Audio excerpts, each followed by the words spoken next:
Good morning and welcome to Today in L.A. I'm Mike Amos. He's Bill Rice Jr. Good to see you, my friend. Good morning, Mike. Got his master's attire on. You know, sometimes greens don't look very good. Yeah, now I learned.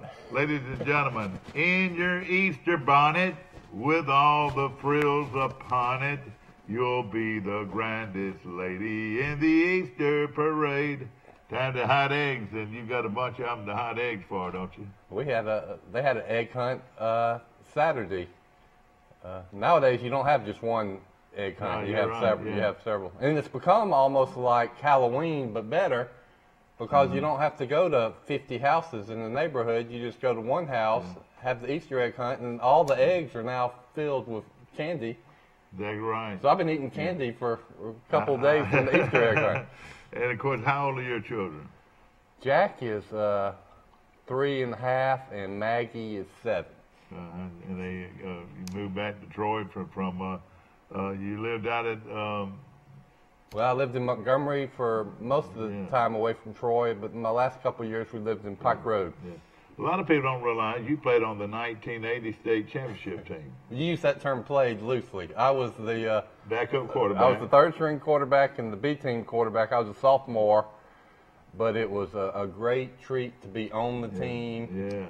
And I was there with Willie Collins and Jerry Beverly and Paul Shiver and Todd Rainey and all those greats that gave us our only state championship at Charles Henderson. You know, there have been a lot of great players. Of course, you know, my very dear friend Sonny Williford, who died a couple of weeks ago.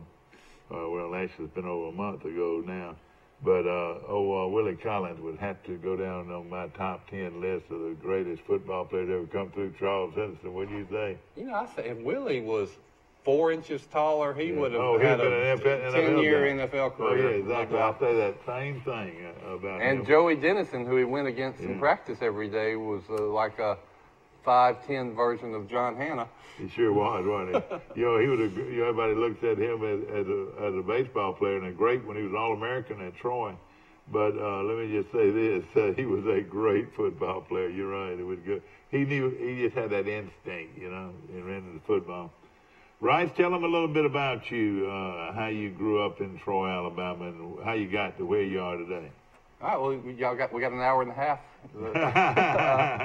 You know, I moved to Troy in 7th grade when I was 11 years old. And, you know, Max Howell tells me that he knew your daddy when y'all lived in Prattville. Dad lived in Prattville until he was in 3rd or 4th grade. Good morning, you're on Today in L.A., excuse me. Hi, morning. All right, we've got Bill Rice with us today, and we're talking about This Is Your Life, Bill Rice. You'll like this story, Michael. Yeah. I say that facetiously. But we moved to Troy in 7th grade, but it wasn't like moving to a new town because both my grandparents lived in Troy, the Rices and the Chapmans, and so I had visited many times growing up. Yeah. And so I knew all the old people in Troy, but I hadn't really met many people my age. So I moved to Troy, and I tell people that... How old were you when you moved to Troy? I was 11. It was in 1970. Of course, your dad was a football star at Alabama, you know. The parents were well known, and Mom was a cheerleader and a great lady.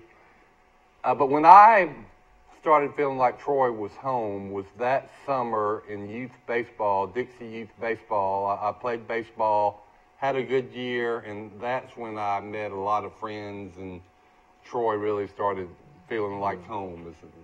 Dixie Youth Baseball. Of course, his daddy moved here, his parents moved here from Prattville, and they lived on Murphy Street. Isn't that right? That's right. And then, of course, your mom lived just off of Flavia Circle. Was that part of Flavia Circle? She lived on South Hillcrest Boulevard, off one of the first houses over there. She lived a couple houses down from Tip and Lummy Colley. And it right across from, you know, Tip's brother, Judson, They live right across the street. A lot of colleges were on our street. And then who lived where? It was the McBride house was McBride. across there, and then the Virginia Oliver lived there when I was growing up. And the McBride. The Rowlands lived on my street. That's right. Marie Rowland was in my carpool, and Kent and Allison Hendricks lived up the street. Then we ran around. My little brother Bobby ran around with the Brantleys and Dr. Brantley's children, and it was a idyllic, great place to grow up. Yeah, no question about it. I tell people I lived in Opelika in my Opie Taylor days, and then I lived in Troy in my Richie Cunningham days. And my grandfather, I hear a lot about the Chapmans in Troy, but my grandfather, Bob Rice, became the division engineer at the 7th Division of the Highway Department. That's right. For a long time, he was Troy, wasn't it? Yeah. He was the second in charge out there for a long time, but for a couple years, he was the top boss at the Highway Department. And that's back when the Highway Department had a lot of employees. Oh, yeah, no question about it. Mike Amos is on the phone. Good morning. How you doing? Morning. I'm glad to be in Great Beach this morning. Looks like it's going to be a beautiful day down here. It's cold, though. It's about 50 degrees. Well, it's cold here. Very cool here, and very pleasant, but it'll warm up in a hurry. I saw one of the greatest players in Alabama history, Mountain Brook's great player Trendon Wofford, has postponed his commitment as far as which basketball school he's going to choose. He's down to Duke, Memphis, LSU, and Alabama. Boy, wouldn't that be big? A lot of people think he's going to go to Memphis and play for Penny Hardaway, because Penny Hardaway has recruited two of the top players in the country who Wofford's played a lot of All-Star games with. But if Alabama could somehow land the 6'9" star from Mountain Brook, it would be huge for their basketball program. Some of the guys that were gonna leave came back, didn't they? Yeah.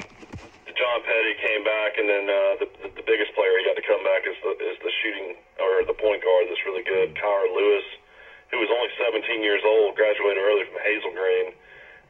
He's going to come back and play for Nate Oates. So he also retained Antoine Petaway as his assistant coach. So he'll have a guy that has some in-state connections. I bet you $1 that Petway was in charge of recruiting that kid out of Mountain Brook.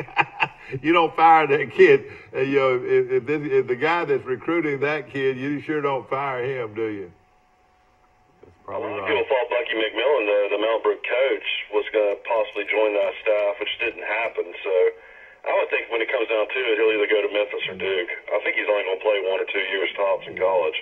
I tell you, I was with Coach Cross, Troy's new coach, this weekend. What a great guy, and the AD had a big old house, had a big family, and you know what? He moves out, and the new basketball coach and his big family moves in, so that worked out real good for them.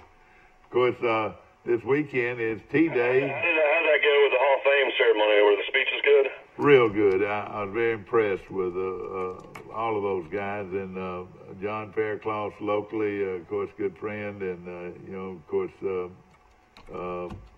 we had a real good turnout for the Hall of Fame, and everything just went very well. And Troy does that probably as well as anybody does their Hall of Fame. This is their 8th year, and again, we had a great crowd, and a lot of good people came back. It's like a big reunion, Mike. When somebody goes in, everybody comes back. And name a few, Mike, and I'll tell you whether they were there or not. You'll get a kick out of this.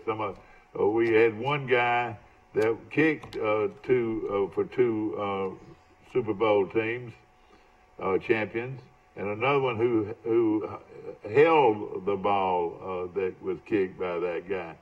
Do you know who those two are? Well, you're talking about Matt Allen, the punter?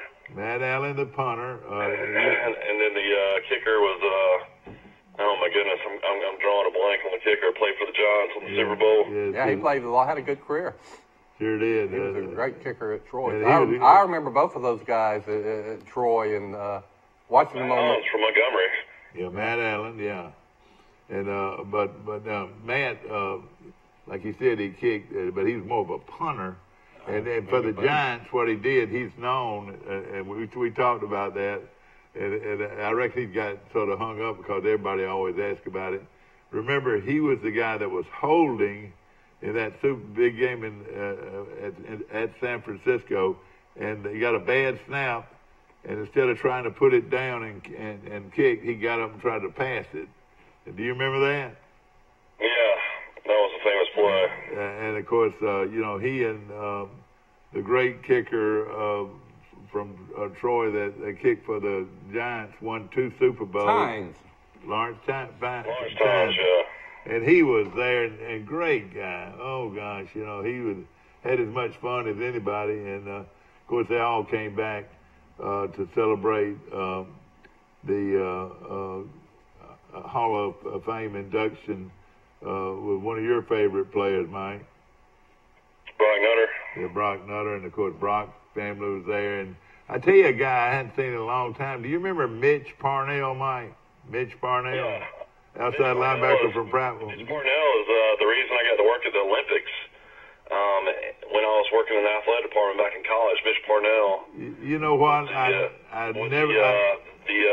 guess the marketing director for Hanes and Champion, and they sponsored all the Olympic merchandise. Yeah. And he got me and a guy named Britton Bonner a job working for customs, checking for counterfeit goods on the streets of Atlanta during the Olympics. You're right. We also got free tickets to about 20 or 30 different events. I know I went to opening ceremony. I saw the Dream Team play 2 or 3 times. Wow. I went to Olympic boxing. I went to everything. But at the same time, he was just within a few yards of getting killed. Yeah, we just remember left that bomb that Park right when the never knew that. You remember that bomb that exploded? He was working over there. We were actually listening to that band play, and it happened, I guess, about 25 minutes after we left. Yeah, how far were you from there? Probably 30 or 40 yards from where it was actually went off. Yeah, I was there listening to the actual band play where it went off. So I was really close. But that was definitely a scary time. I'll never forget. You and Mom drove over the next day. Oh yeah, exactly right. Everybody was scared that there'd be other bums to place there. The guy that did that bumming. Stayed in the woods for over a year before anybody got him. Get some routine check. A policeman saw somebody going through some garbage, and that's how they caught him. Or they would never caught him. He was the same guy that built the bomb that killed the Alabama judge. Yeah. He's the one that blew up the abortion clinic in Birmingham. Yeah, that's right. And I think I'm right on the judge. Lawrence Tynes, going back to him, he had a really crazy situation happen. He left the Giants and went to Tampa Bay, and he had some issues as far as in the locker room, as far as getting some kind of infection due to unsanitary conditions. Tynes sued the Buccaneers in 2015 for $20 million. And I think he got it too. Teammates, because they got the MSRA infection around the same time while the Buccaneers, and that ended his career. So very strange situation how that ended in Tampa Bay. Yeah. If you can't see, I'm wearing one of those diamond conference championship rings that if you'd bought season tickets, you would have gotten one of these. And my wife said, "Don't you wear that ring?" I said, "Well, listen, it's Easter, and I won't wear it." And of course, I'm proud of it. Of course, this is pretty amazing though in his pro career. I mean, he was 190 out of 233. He was 81.5%. That's pretty good. Sure was. And he told me, and you and I talked about this. He said he was not near the kicker in college that he was in the pros. He said he only really learned how to kick when he got in the pros. I remember him as being great in college, and I would watch both those guys, Matt Allen and him, and the ball just exploded off their feet. And then the kicker, the importance for being the kicker, I've discovered, is getting the ball up high in a hurry, and he could do that too. Yeah. Well, the thing about it, early in his career, he had trouble getting the ball up, even on extra points and stuff. that you got to get it up in a hurry, or these big linemen will block it. Now they changed the rules. You can't step on a guy. You used to Tynes is only the 7th player in NFL history born in Scotland. Yeah, that's right. And of course, his father was American Navy SEAL, and his mother was Scottish. Huh? Isn't that amazing? I bet they were at Troy about the same time as DeMarcus Ware. Yeah, I think they were. And a lot of those guys came back, and of course, Tynes kicked on. DeMarcus is trying to be a TV star. He's doing all kinds of stuff on TV these days. Yeah. He's a great guy. Gosh, what a great guy. He was really good in that Dancing with the Stars show. I watched him. Yeah. He was so athletic. You know, the thing about Parnell is he came back and he played in '87. He played because he came out because of Gary Pimenta, I guess, didn't he? Yeah, that's right. But no, he played in '87 and he played with Garrick and he was. Oh, he just seemed to be having a great time. He hadn't been back a long time, and he was an outside linebacker. But then I asked him, I said, "What are you doing?" He said, "Well, I work for a $3 billion company." And he lives in Omaha, Nebraska, and he said he was at the game when Troy won the game and loved it, and was able to give a lot of the folks he worked with a hard time because they gave him a hard time. And so does he work for Warren Buffett out in Omaha? You know what? He didn't say exactly, but I believe he does because it was a $3 billion company. That's a pretty big company, you know. And but he. What did Buffett start? Mutual of Omaha? I don't know what. Probably. No, he's got that stock fund that's the largest in the world. Berkshire Hathaway. Hathaway, yeah. What is I think one share costs what? Unreal amount of money. But we're having a good time this morning, and of course we're getting ready for Easter, and I hope your plans are to definitely be in the house of God this Easter's, and of course that's coming up this Sunday, and should be a big time. And of course you go out and hide the eggs, and everybody puts on their finest garment. Probably no families don't pretty up any time of the year more than they do at Easter, Especially the children, the small children, yeah. So. And then of course, if you'll be nice, I would think that Dwayne let you hide eggs in his front yard. Tell us, all right, now you're old Troy, and you grew up all the way. Y'all later on moved into Hickey's old house, isn't that right? Next door, we moved into the Rosenberg house. Yeah, Rosenberg house, which was owned by the Whaleys before my dad and mom bought it. So the Whaleys moved out in the country, and we moved in. This is the last house on the street. And the house was Sig Rosenberg's at one time. Now, which one was your grandparents? That was the house next door. We moved next door to our grandparents. Where Ross McBride lived, or where Hickey Chapman and Catherine Chapman lived. So for a couple years, we lived next door to our grandparents. That was nice. And then the Rices were around the corner on Murphy Street. So both of my grandparents were within a 9-iron, really, if I could have hit one over the trees. And then y'all lived in what I thought was a beautiful place. The bottom there, right next to Frederick Henderson, down in that bottom, I thought that was a beautiful place to live. Your dad lived there. Mom and Dad lived there for a while, didn't they? Yeah, then they moved across Murphy Street to North Hillcrest when I got out of college. So we lived in South Hillcrest and North Hillcrest. Yeah. So you grew up right there in that neighborhood, which was beautiful, no question. And we were talking about Dr. Tip Colley's house. He's the house that's got the big front yard and laid out just beautifully on that lot. And of course, at Christmas every year, Tip used to decorate his house beautifully at Christmas. Boy, it sure is pretty now. The Webbs have done a marvelous job remodeling that house. It's a show place. Yeah. Now when you left Troy, of course, you went to the University of Alabama, and the Tysons, the quarterback Mike that's at Alabama now. You were friends with his dad for years, weren't you?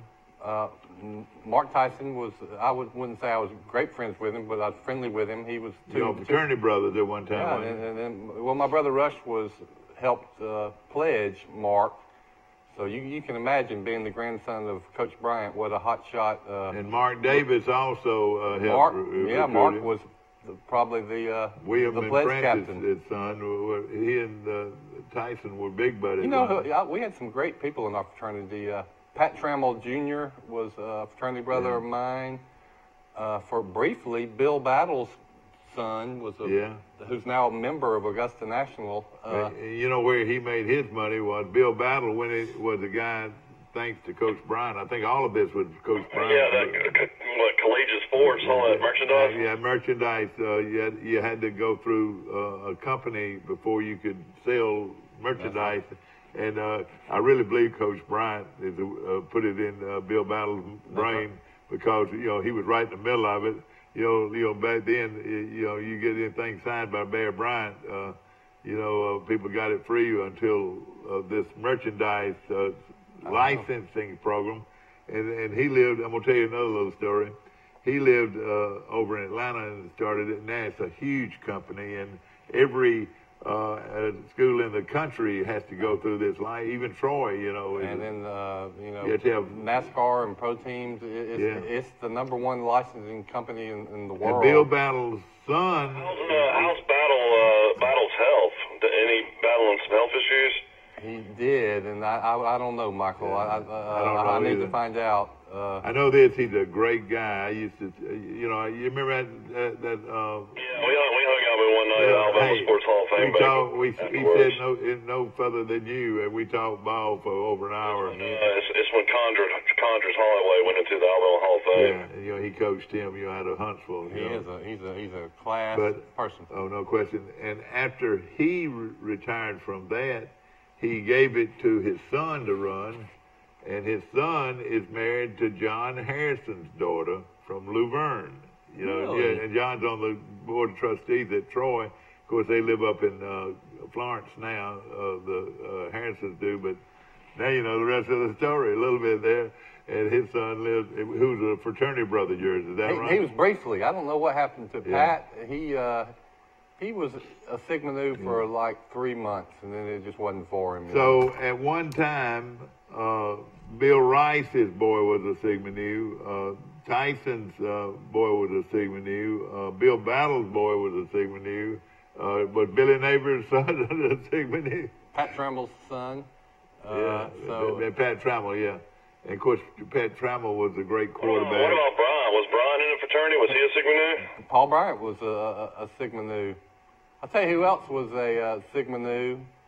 Mason Rogers was in my pledge class, but his dad, while I was in college, I hope this doesn't sound like bragging, his daddy is Joe Rogers from Montgomery, and this was during the Reagan administration. He was appointed ambassador to France while we were in college, so my pledge brother, for breaks, would go and live in the embassy in Paris. Yeah. Did you ever go with him? No.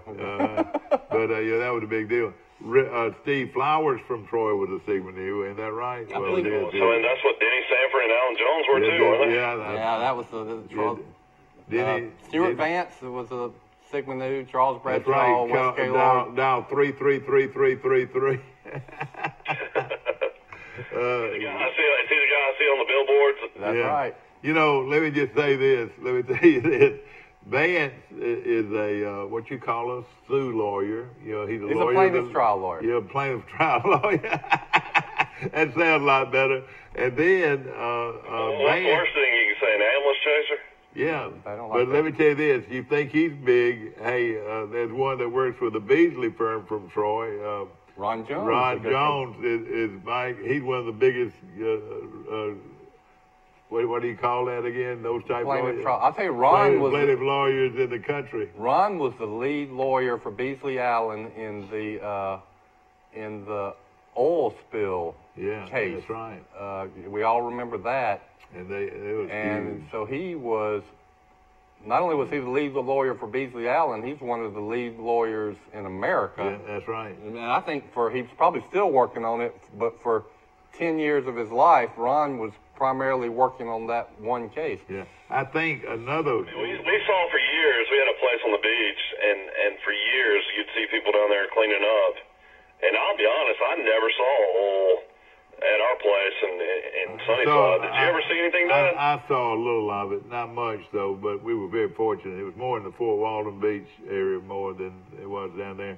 But I will say this, that Ron, of course, grew up right here in Troy, and you know, his dad was a superintendent and great people, and he also worked on, I think, the Mississippi water, the Georgia-Florida water problem, Alabama water problem. His specialty is environmental law. Yeah, so. Where the river, Chattahoochee River, is providing much of Atlanta's water. All right, that's been a big issue for decades. When they open that up and they start draining that water, it leaves that area, and Atlanta is in serious need of water.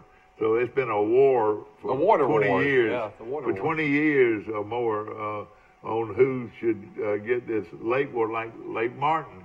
It has a big to do with how much water is in Lake Martin. How much they release, you know. Because Atlanta, it's got 6 million people now in that area, and they want water and got to have water. Atlanta has got more people than the entire state of Alabama. Oh, yeah.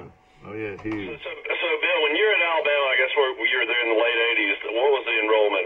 17,000, 18,000? That's exactly right. If I remember, it was 17,000. The football stadium seated 59,000. And your uncle was in charge of the football stadium. Tell him that. He was Uncle Bobby Rice, was director of athletic facilities. So Coach Bryant said, Bryce, get on over here. Look, we got to have some grass on that field. So when the grass didn't look good, that was his problem. But he supervised a lot of those. He hired a bunch of those Auburn guys to come do the grass. Is that right? He loved that stadium, and he's a great guy. And you know, another Troy connection with this, all the stadium expansions were done by the construction firm Miller Gorey from Birmingham. And the principal of that firm is married to a Troy girl. Yeah, Pete Green's daughter, and Bradford Green and of course Pete Green is one of the biggest Auburn fans to ever hit Pike County. Did you know that? Well, I'm not surprised. Had a cigar in his mouth, and he was a huge Auburn guy, you know. And of course, I mean, Miller Gorey himself is married to exactly. Gorey's from Troy. I've talked to her a few times. Yeah, of course, she would, like you said, she would Pete Green's daughter. But if I'm now, I'll tell you, their children, I believe, or one of their children, is a member of Augusta National. Johnny, one of Miller Gorey's sons. Oh, okay. I can understand that. Miller Gorey, I would say, was a billionaire at least. He's got to be that company is huge, and.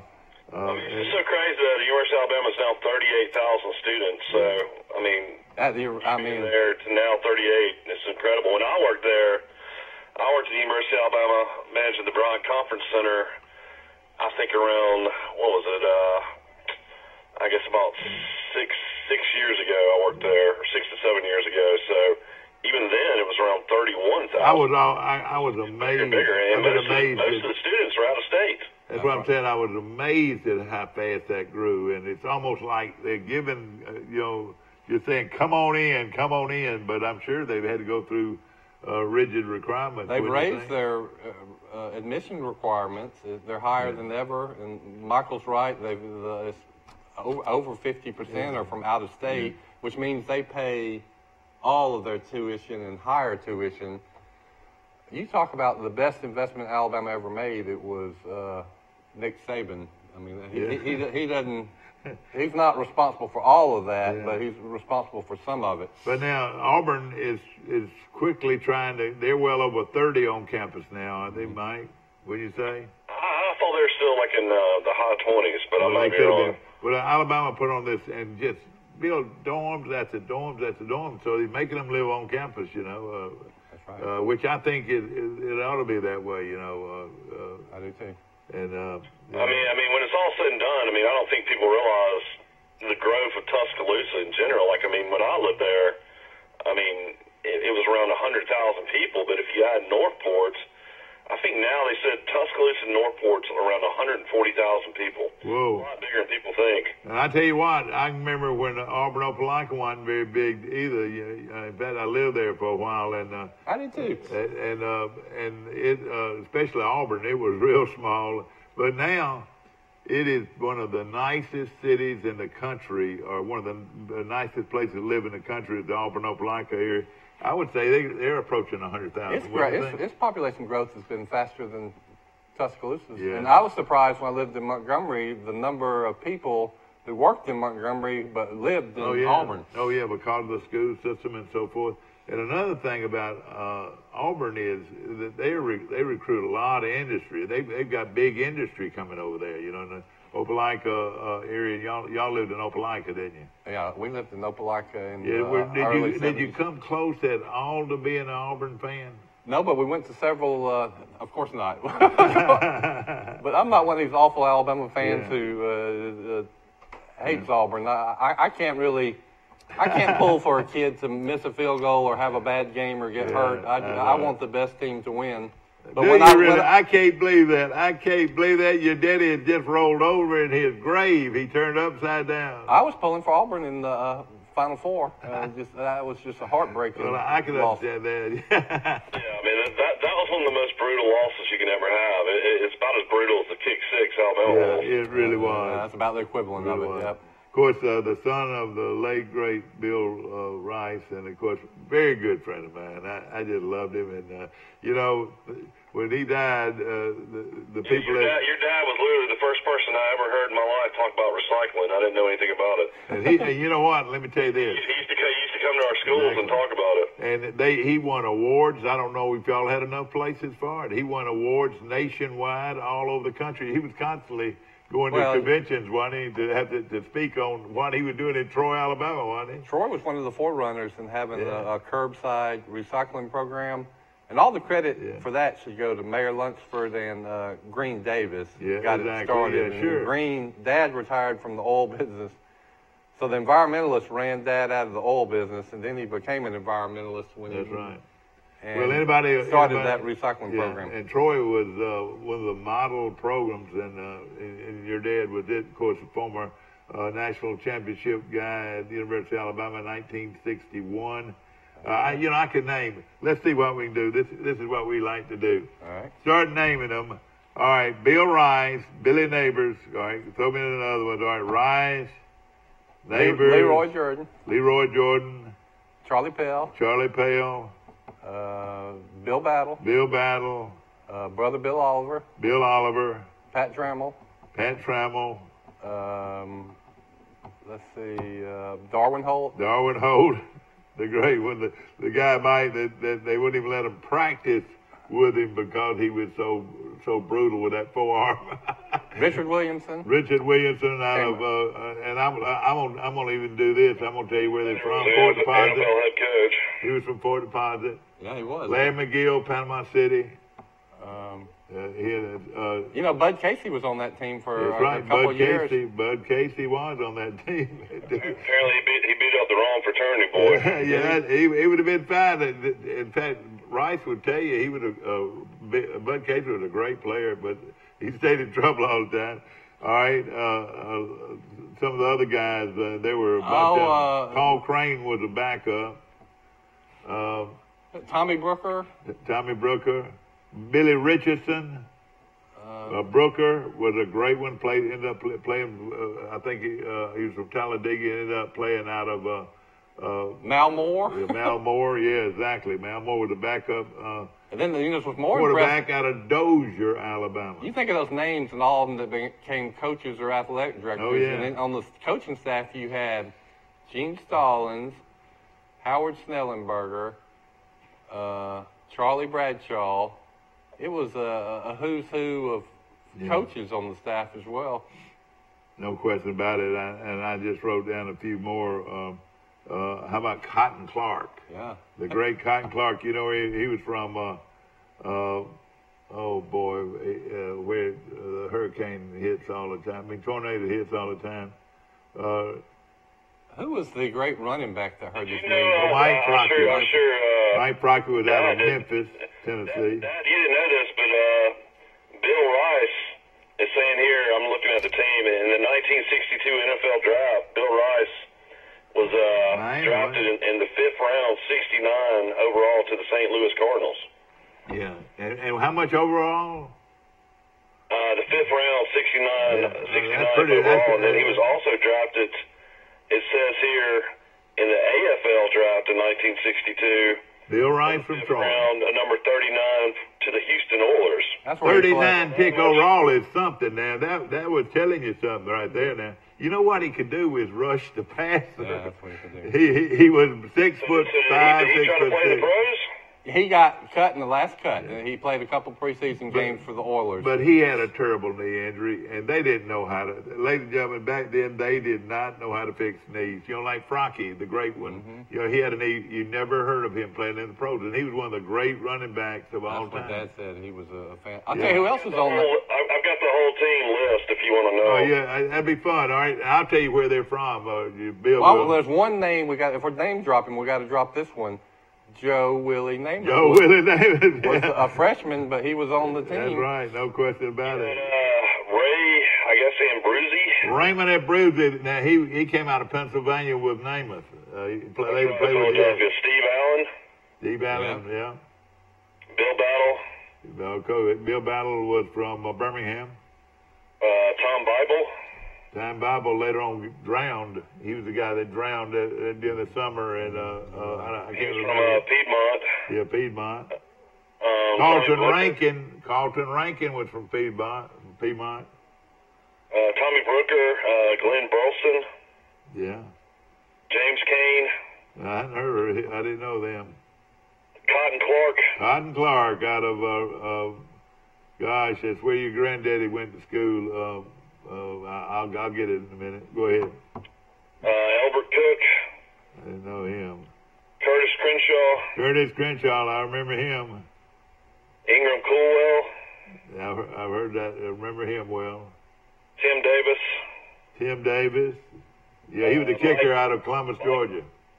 I guess Mike Franchi out of Memphis, the great one, yeah. They say he was really something.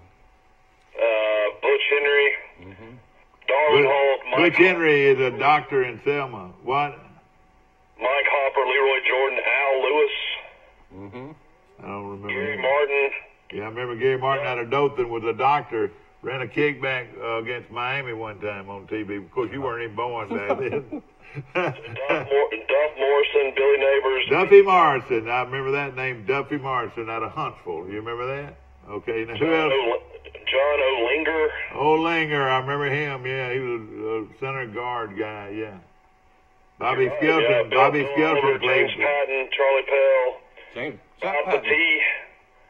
William Rice out of Troy, Alabama. William Rice, Bill Rice. I want you to hear this now, and let me tell you, Rice, and it might get sort of emotional around here, but when I was a little kid, and it says, his head is knocked down by Bill Rice at the Alabama 14-yard line as the Crimson Tide will take over on downs, and across the way, Coach Paul Bearbrot is lifting the youngster from Troy up across the way as the Alabama partisan is going wild here at Bryant-Denny Stadium. Rice, the youngster from Troy, and when John Forney said, Rice, Coach Bryant on the show the next day, he's eating golden flake potato chips and which we established yesterday were drinking that Coca-Cola created by someone from Troy. That's right, drinking that Coca-Cola. Well, we'll get back closer to that in a minute. Drinking that Coca-Cola, and he says on the talkback show, he would say, "Bingo!" That was Bill Rice. Bill's from Troy. I saw his mom and daddy at the game. Did you ever hear any of those or watching those? Oh, yes. Fortunately, I could remember. It was must-see TV. It came on at 4 o'clock in the afternoon. Right. And that Auburn game came on right after it. You remember the Jordan show came. It was good, too. It came on after the Coach Bryant show. Because back then, you did not have ESPN. That's right. You did not have 100 games on Saturday. You did not have all the highlight shows. So the only way to watch the game was to watch these playback shows. And of course, Coca-Cola and Golden Flake sponsored the Alabama deal. And the Auburn review was this. Knock, knock. Mommy, it's the Farm Bureau man. Do you remember that? The Auburn game was, of course, Farm Bureau is a big sponsor of Auburn football. What was Coach Jordan's? He had a signature. Yes there. and then no, Carl. Yes and then no, Carl. But, no, you're so right, Carl. You're right. Yeah, you're so right. You're so right, Carl. And then yes and then no was another one that he said. And of course, Jordan was a real polished guy, nice guy, polished guy. Coach Bryant saw Bill's mama and daddy at the game, and he would do that, and it would make everybody feel so good that he would recognize them on.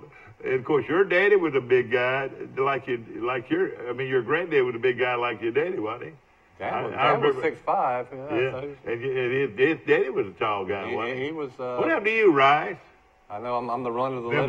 Bobby, how tall is Bobby? He's pushing 6'4", 6'3", and my brother Rush is at 6'6". And Rush, yeah. So there was we were all Rush Rice is his name, and believe it or not, the reason they call him Rush was because they had to rush to the hospital. Is that right? Because it's short for Rushton. Oh, what? Okay. He was named. The Rushtons were from Andalusia, and that's where my grandmother was. She was a Rushton.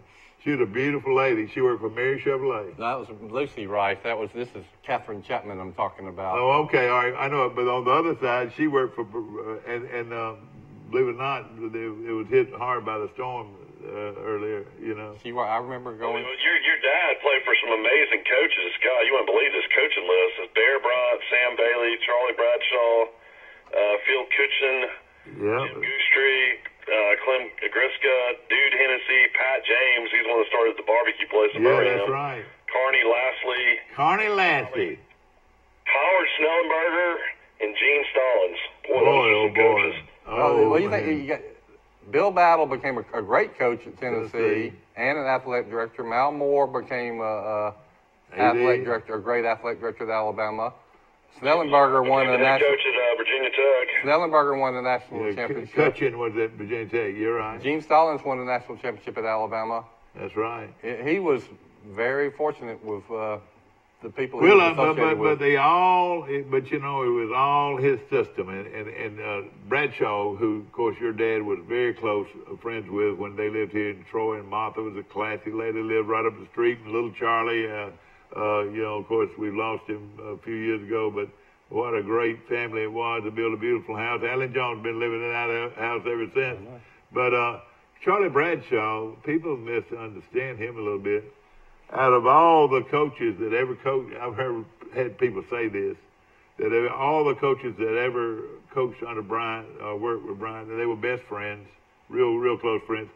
He was as good fundamentally as any coach that's ever coached, Charlie Bradshaw. I've heard that said so many times. I've been working on this, researching this book, and Coach Bradshaw has come up a couple of times. He was the one who ultimately is responsible for Joe Namath coming to Alabama. That's right. They called him the Silver Fox. Namath did not have the grades to get in the University of Maryland. That's where he's going. And some coach at Maryland didn't want to have to play against Namath. He knew Coach Bradshaw, who had played at Kentucky. Yeah. And he called him and said, we can't get this kid in school. Do y'all want him? And Coach Bradshaw started recruiting him. Eventually, Howard Snellenberger went up there and brought him back.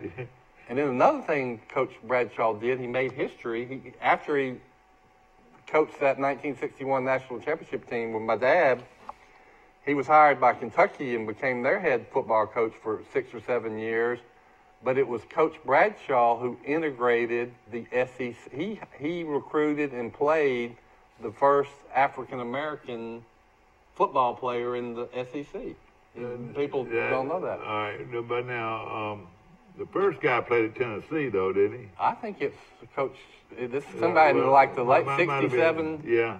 Now, and of course, one of them was Wilbur Jackson. He was one of the first. This was before. But this guy was the guy from Mobile that later coached for him. He was the John first Mitchell. One. John Mitchell. That's at Alabama, but 2 or 3 years before that happened at Alabama, Kentucky integrated integrated the SEC for all I know. Well, let me tell you two great. Listen to this. Everybody talks about Namath and Stabler, and of course Stabler is my favorite, and of course then Sloan, and then Scott Hunter and all that. But at Alabama, he coached. Coach Bryant coached Babe Pirelli. Later on, played 15 or 20 years in the pros. Great player. At Kentucky, he coached. And then George Blanda. He coached those guys at Kentucky. And then he went to Texas A&M. This is good trivia now. This is what we like to do on this show a lot. When he was at Texas A&M, he had one great player. Who was it? Running back that won the Heisman Trophy, Yeah. John David. John David Crow, played sort of like that, and John David Crow later on became an All-Pro with the Cardinals, St. Louis Cardinals. He coached at Alabama briefly too. And the song that they wrote about Brian, they mentioned John David Crow. Is that right, Mike? If Coach Bryant would have stayed at Texas A&M, a lot of what ifs. And see, they had all that. They would have been oil money and all that. They would have been just as successful as Alabama was. Yeah. I think the debate is really interesting. Who's the greatest of all time football coach? Is it Nick Saban or is it Paul Bryant? Now conventional wisdom says Saban, but I'm a contrarian, and I always argue that if it's how you define coach. Taking the material you have and making them as great a players as they can be. I would still vote for. Yeah. He played. The thing about it, back in the heyday, 61. Your dad was 6'5", about 219, 221. Coach Bryant made them go on a diet if they got too big. Dad's first. You couldn't play as a freshman on the varsity, so his first varsity season was his sophomore year. He told me that the first game he played, he weighed 189 pounds, and he was 6'5". Yeah, exactly. Now, you're right. By the time he got to be a senior, he probably got up to about 220. Yeah, exactly. But they were all under 200 pounds. They were linemen that were 180, 175 pounds. But now Rice had to play both ways. He was a wide receiver, or defense. He was a receiver, tight end, and he made a big catch against Texas in a bowl game that set up the touchdown. Bobby Skelton threw it to Bill Rice for about 50-something yards. You remember that? Well, I've heard about it. Yeah, you heard about it. Well, I do. I finally saw it. I was that little kid at home said, Bill Rice. He said, Bill's from Troy. The youngster, Bill Rice, is being lifted up off the ground across the way by Coach Paul Bryant. The internet is an amazing thing. You hear these stories and read about them. That Dad called a long pass in the Bluebonnet Bowl. Yeah, that's right, Bluebonnet Bowl. Somebody showed it to me. You can find the clip of it on the internet. So a couple years ago, I actually saw Dad make that play. It was a defensive struggle. I can remember it. And, of course, Bobby Skelton, I later worked with Bobby. And, of course, he was the SEC official for years, an NFL official. And he said, and I see every time I see Bill Rice, I want to know why didn't he outrun that guy?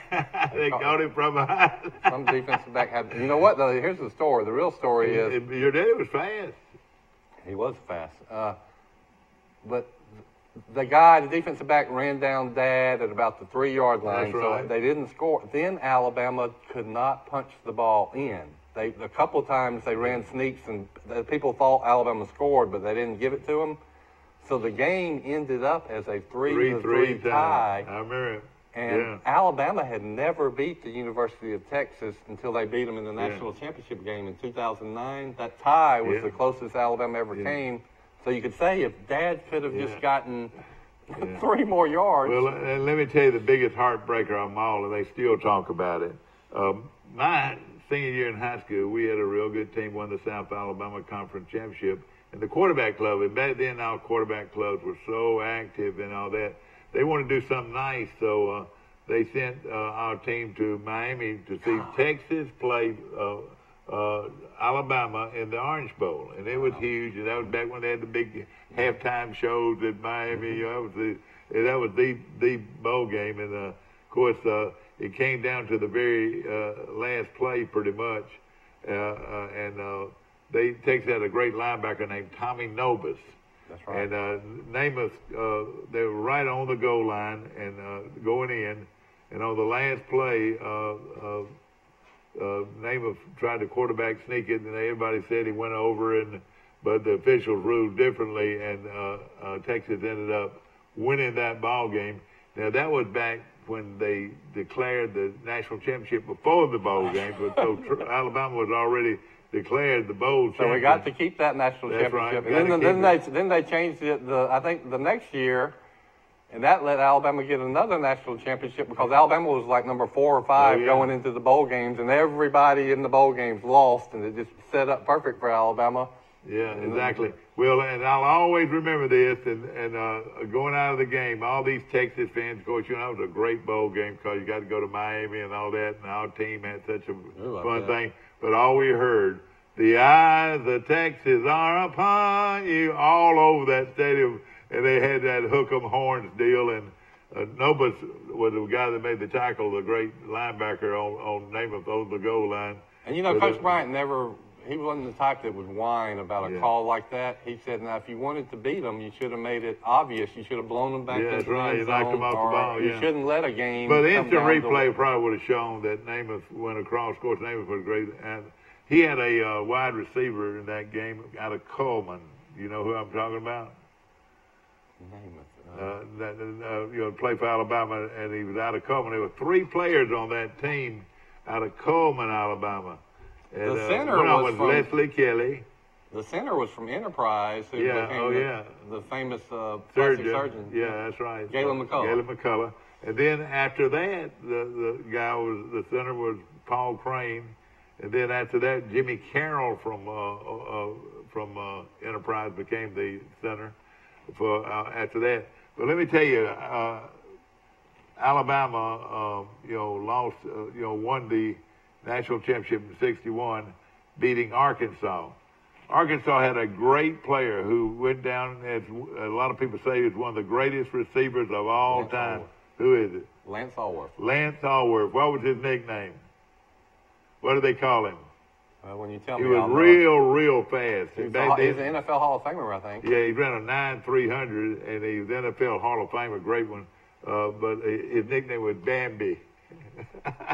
Dad played. He wasn't real big, but he could fly. He ran like a deer, Dad played against several NFL Hall of Famers, Lance Allworth, and then Francis Tarkenton. That's right, at Georgia. That's how they couldn't get a hand on Fran Steve Tarkenton. Meyer at Miami was real big runner. You're right, and of course, listen to these Georgia names for Pat Dye played with Fran Tarkenton. He sure did, and later on, Pat Dye and your daddy played together for the Army team over at Fort Benning. Did you know that? Yeah, you've continued. After Dad was cut from the Houston Oilers, he was in ROTC, so he had an Army officers commission, and he went to Fort Benning for 2 years where he played service football. Yeah.